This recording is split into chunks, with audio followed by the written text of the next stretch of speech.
주말 잘 보내셨나요? 자, 오늘 정말 일본에서 어처구니 없는 소식이 두 가지 전해지고 있습니다. 바로 우리나라 삼성전자와 관련된 소식인데요. 일본 집권 여당인 자민당이 우리나라 대법원의 강제징용 배상 판결로 압류된 일본 기업들의 자산이 만약에 정말 현금화될 경우 그에 대한 상응 보복 조치로 도쿄의 주일 한국대사관 및 삼성전자 일본 지사 압류를 일본 정부에 요구한 것으로 알려지고 있습니다. 이에 일본 정부가 법적 검토를 거쳐서 어렵다는 입장을 전하고는 있으나 여전히 일본 내 집권 여당인 어처구니 없는 이 자민당은 정부에 강경 대응할 것을 요구하고 있고 지속적으로 압박을 가할 예정이라고 합니다.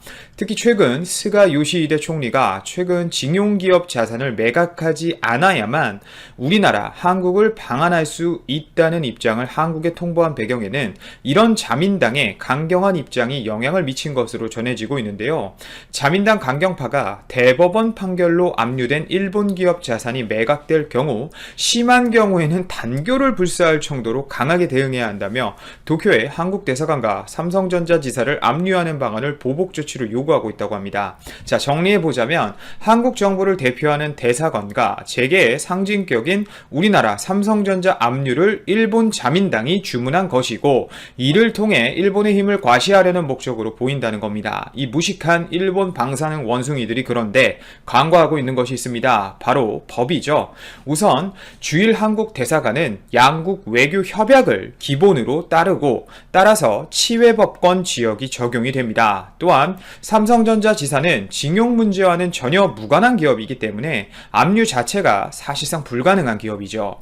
우리나라 일본 기업들은 이 강제징용 문제와 관련이 있기 때문에 우리나라가 배상 판결 문제 해결을 위해 자산 현금화를 하려는 것이고요. 자, 그럼에도 불구하고 이 자민당 외교부회를 중심으로 이같이 요구가 나오고 있고 또 말도 안 되는 소리를 일본 법무성과 외무성은 법적 검토를 실제 해왔다는 것입니다. 만약 하게 된다면 이는 일본의 헌법 및 법률 위반이기 때문에 절대 행해질 수 없는 이야기고요. 하지만 정말 이런 말이 나온다는 것 자체가 솔직히 아주 괘씸하다는 게 이게 문제죠. 우선 방금 말씀드린 대사관과 삼성전자 문제는 어떻게 본인들이 하려고 해도 헌법을 어기는 셈이 되기 때문에 안 되니까 이제는 유사시 도쿄의 한국문화원에 대한 제재 그리고 주일 한국 외교관 인원 제한 등의 조치를 취하려고 노력하고 있다고 하는데요. 정말 아무리 생각해도 이런 일본의 어이없는 발상 자체가 정말 황당합니다. 하지만 그만큼 일본의 현 보수층이 우리나라의 강제징용 기업 자산 매각과 관련해서 아주 민감하게 생각하고 있다는 점 하나와 이 보수층의 요구에 일본 정부도 법적 검토와 실현 가능성까지 이미 시뮬레이션 했다는 것이 아주 우리 입장에서는 중요하죠. 따져본다면 결국 일본은 전혀 절대로 사과할 생각이 없습니다. 특히 최근 스가의 지지율이 50%를 넘기며 고공행진을 하다가 최근에는 또 40% 초반까지 지지율이 급락, 폭락하는 모습을 보여주고 있는데 또 한국을 목표 삼아 공격 메시지를 전하면서 다시 한번 지지율을 반등시키려는 모습도 나오고 있는 것 같은데요. 일본이 현재 어떻게 움직이고 있냐?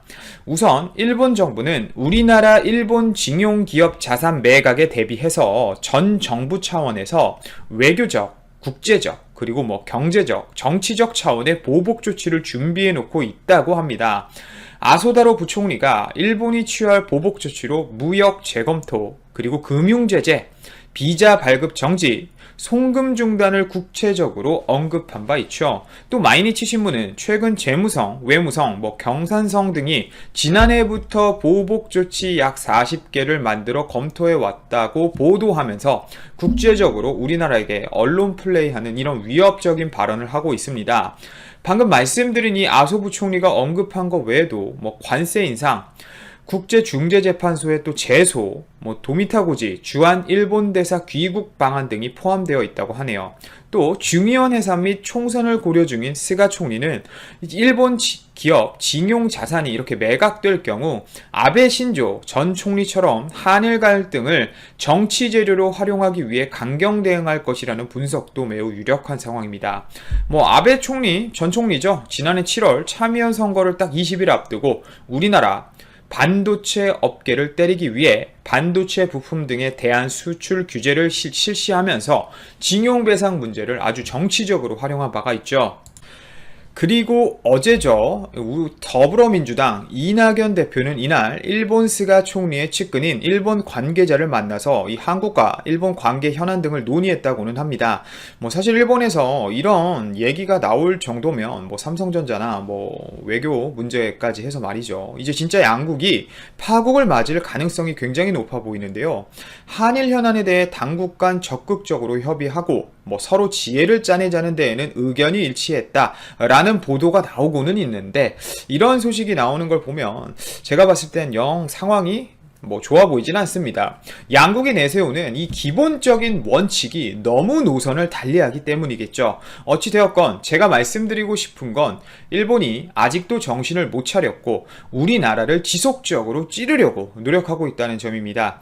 작년에 이어 최근 일본이 우리나라에게 이렇다 할 만한 보복 조치를 하고 있지는 않습니다만 여전히 일본은 치밀하게 준비 중이라는 것이죠. 자, 그리고 또 미국과 중국의 관계가 최악으로 또 치닫고 있습니다. 증시에도 영향이 많을 것 같은데, 이제 중국이 미국을 아예 따라하는 모습을 보여주고 있는데요. 우리나라에게까지 피해가 우려되어 심각한 문제가 될 수 있다고 합니다. 중국이 국가 안보에 위해를 가하는 기업이나 개인에 제재를 가할 수 있는 수출관리 법안을 통과시켰다고 합니다. 자, 이렇게 됨으로써 결국 미국과 중국 관계 또한 우리나라와 일본의 관계처럼 치닫고 있는 것으로 보입니다. 미중 무역 전쟁이 우선 합의점에 이르렀지만 결국 깨진 판이 되는 것이죠. 이 법안은 오는 12월 1일부터 시행에 들어간다고 하는데요. 이에 따라 분쟁 상대인 미국 기업들은 물론 사안이 심각해지면 따라서는 중국 현지에 진출한 우리나라 한국 업체들이나 개인들도 직접적인 타격을 받을 수 있다는 지적이 제기되고 있어 현재 우리나라에서도 주의를 기울이고 있습니다.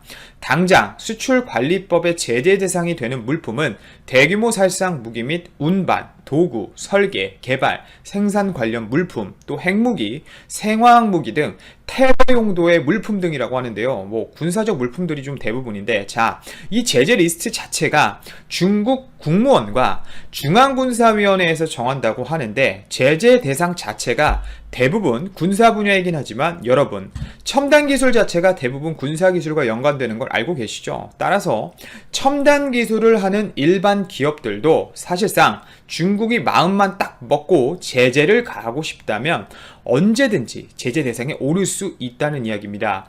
중국이 미국 측에서 제시하고 있는 이 국가 안보를 이유로 중국 통신장비 업체 화웨이와 또 반도체 업체 SMIC 그리고 틱톡 등 중국 기업을 제재하는 데 맞서기 위해 수출관리 법안을 통과시킨 것으로 풀이가 될 수밖에 없는 상황이죠.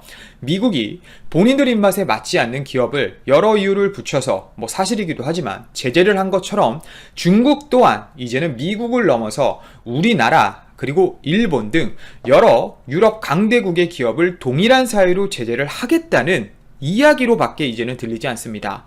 그리고 중국이 보유한 유일한 화학 첨단 기술이 코로나라고 밖에 생각이 안 드는데, 이건 좀 중국 말대로 제발 수출 중지 좀 해줬으면 좋겠네요.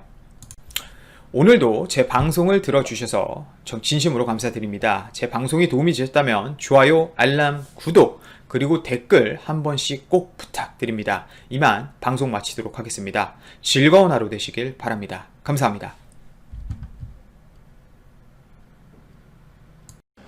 한국 참 많이 발전했죠. 과거 세계로부터 도움을 받던 한국은 점점 다른 국가들과 어깨를 나란히 할 정도로 성장을 거듭했고, 이제는 다른 국가들에게 도움을 줄 정도로 성장했습니다. 나아가 최근 세계 7대 선진국인 G7과도 비슷한 대우를 받기 시작하는 단계까지 올라왔습니다.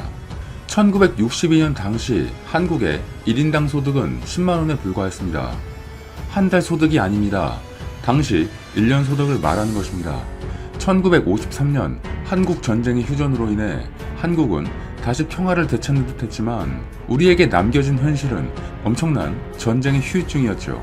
기존에 얼마 되지 않던 산업시설과 인프라까지 처참히 붕괴된 상태였고, 사람들은 굶주림과 가난에 허덕이는 눈물겨운 상황의 연속이었습니다. 세계의 많은 사람들은 한국과 이를 재건하려면 100년 이상 걸릴 것이라며 그것도 재건일 뿐이지 국가다운 국가로 거듭날 것이라고 생각하는 사람들은 거의 없던 분위기였습니다. 이에 대해 당시 미국을 포함한 해외 국가들로부터 원조를 받기 시작했고 그 규모는 23억 달러가 넘는 엄청난 규모에 해당하게 됩니다. 이를 발판 삼아 한국은 조금씩 회복을 해나가기 시작합니다. 그리고 한국은 세계의 놀라운 반응을 하나하나 만들어 나갑니다.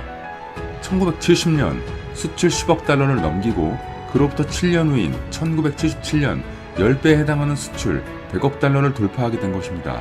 또한 2011년에는 수출액이 5,500달러를 넘어서며 이탈리아를 넘어섰죠. 당시 이탈리아와 프랑스의 언론들은 한국의 수출 총액이 이탈리아와 프랑스를 뛰어넘었다라고 연일 헤드라인 기사로 보도하며 놀라움을 감추지 못했죠. 1970년부터 30년 동안 한국이 세계 197개국 가운데 가장 높은 경제적 성장률을 기록했다는 세계은행의 기록은 세계 성장률 1위라는 기록을 만들어냈으며 빈국이었던 한국은 50년 만에 경제 규모를 11,000배 넘게 성장시켰습니다. 2020년 한국은 세계의 핵심 영역 등에서 최고를 달리고 있습니다. 메모리와 스마트폰은 말할 것도 없고 조선업, 전기차 배터리 모두 한국이 세계를 주도하고 있는 것들입니다. 다시 봐도 놀라울 뿐입니다. 이것들이 몇백 년 동안 일어난 일이 아닙니다. 불과 60년 만에 모두의 예상을 깨버리고 우뚝 서 있는 상황입니다. 이뿐만이 아닙니다. 전 세계를 휩쓴 이번 사태에 대응해서도 다른 국가들보다 월등한 능력을 보여주며 타국에 부러움을 받았고 자만하지 않고 다른 국가들을 도와주기 위해 최선의 노력을 다했죠. 이런 모습은 과연 50년 전에 한국을 도와주던 세계인들은 상상이나 할 수 있었을지 궁금합니다. 과거 몇천 년 동안 동아시아 끝에 있던 한반도의 한 국가가 이제 세계에서 가장 영향력이 있다고 평가되는 국가들과 어깨를 나란히 하며 당당히 자신의 몫을 해내는 국가가 된 것입니다. 같은 원조를 받았지만 누구는 아직도 원조를 바라고 있는 반면 누구는 원조를 해줬던 국가들과 같은 위치에 올라서 세계 최고 국가의 지위를 유지합니다. 이런 것을 미국과 영국은 중요하게 본 것 같습니다. 그들이 먼저 한국을 G7에 초청을 하겠다는 반응을 보인 것입니다. 정확히 말해 한국 등 다른 국가들을 위해 시대가 맞지 않는 G7을 해체하고 G11으로 새롭게 개편하자는 것이죠. 로이터 통신의 보도에 따르면 트럼프 미국 대통령이 이번 달 예정되었던 G7 정상회의를 9월 이후로 연기하고 한국과 호주, 러시아, 인도가 함께 참석하도록 하겠다 밝힌 것으로 알려졌습니다. 트럼프는 플로리다에서 기자들을 만나 세계에서 가장 선진국을 정하는 G7은 현재 매우 시대에 떨어진 국가 집단이다. 내가 G7 정상회의를 연기하는 것은 현재 G7이 세계에서 벌어지는 일들을 제대로 다루지 못하고 있기 때문이다. 라고 언급했습니다. 그런데 단순히 그들과 함께 있는 것만으로도 자부심을 느끼던 일본은 이 말에 깜짝 놀란 반응을 보입니다.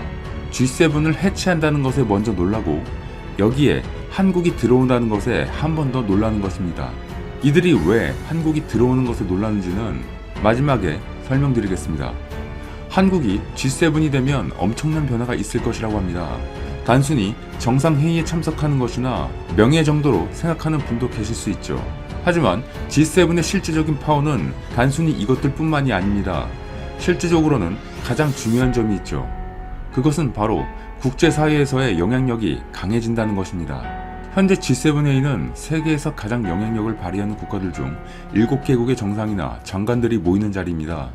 따라서 이 회의에서 나오는 발언이나 결정들은 국제사회에서 엄청난 힘을 갖게 되며 많은 변화를 불러일으키게 됩니다. 특히나 여기에 속하는 국가들이 세계은행이나 UN, IMF 등에 행사할 수 있는 영향력은 일반 국가들과는 차원이 다르죠. 이런 식으로 이곳에 속하게 된다면 장점이 많지만 그에 따르는 국가의 품격을 유지하며 책임도 감당할 수 있어야만 하는 집단이죠. 말 그대로 최고의 국가들이 모이는 자리인 것입니다. 그렇기에 이번에 G7 회의에 한국을 초청한 것은 신중을 기하자는 의견도 나오고 있습니다. 한국이 G7에 참여하는 것을 국제적 위상으로만 생각하면 여러모로 세계 최고의 자리에 있는 한국은 충분히 가능할 수 있으나 미국의 의도가 단지 중국을 견제하기 위한 것에 불과하며 이를 위해 억지로 한국 등을 참여하도록 강요한다면 이는 또 다른 문제가 발생할 수 있다는 것입니다. 물론 트럼프 대통령이 이번 G7에 다른 국가들을 초청한 이유는 있을 겁니다. 여러 가지 상황을 분석해 봤을 때 미국은 중국을 견제하기 위해 이런 방법을 사용하는 것으로 보입니다. 이것들을 위해 자료들을 종합해 봤습니다. 그런데 중국을 제외하고 한국, 호주, 인도를 초대하는 것은 이해가 되었지만 러시아까지 초대한 것으로 봤을 때 이는 중국을 고립시키기 위한 전략으로 볼 여지가 있습니다. 중국과 어떤 식으로든 결판을 내고 싶은 상황일 겁니다. 미국 입장에서는 타국을 자신의 편으로 이끌어들이는 것으로 G7을 변형한 G11으로 만드는 것만큼 좋은 것은 없어 보이기 때문입니다. 또한 한국의 입장에서 신중을 기해야 하는 것은 이전 영상에서도 언급한 한국의 미국과 중국 사이에서 전략적 모호성을 이용하는 부분을 더 이상 사용할 수 없을 수도 있다는 것도 중요합니다. 일단 G7에 들어가게 된다면 미국과 하나의 편에 선다는 것으로 중국에게 비춰질 가능성이 큰 것이죠. 트럼프 대통령은 G7을 분해해서 다시 조작하더라도 본인들의 동맹국들을 불러 모으고 싶다는 의도가 보이는 것으로 판단됩니다. 또한 한국이 여러 가지를 해결하고 가입이 될 요건을 갖췄다 하더라도 넘어야 할 산이 있습니다. 바로 일본입니다. G7에는 룰이 있는데 모든 회원국 전원의 동의가 필요한 가입 조건입니다. 이미 G7에 해당하는 일본은 한국의 G7 가입을 반대할 것이 거의 확실시되고 있습니다. 실질적으로 일본은 아시아에서 G7이 본인만 해당하는 것에 대해 자부심을 느끼고 있었을 겁니다. 일본 본인이 세계 최고의 국가들과 동급이라고 생각하며 아시아 대표라는 인식도 강했을 겁니다.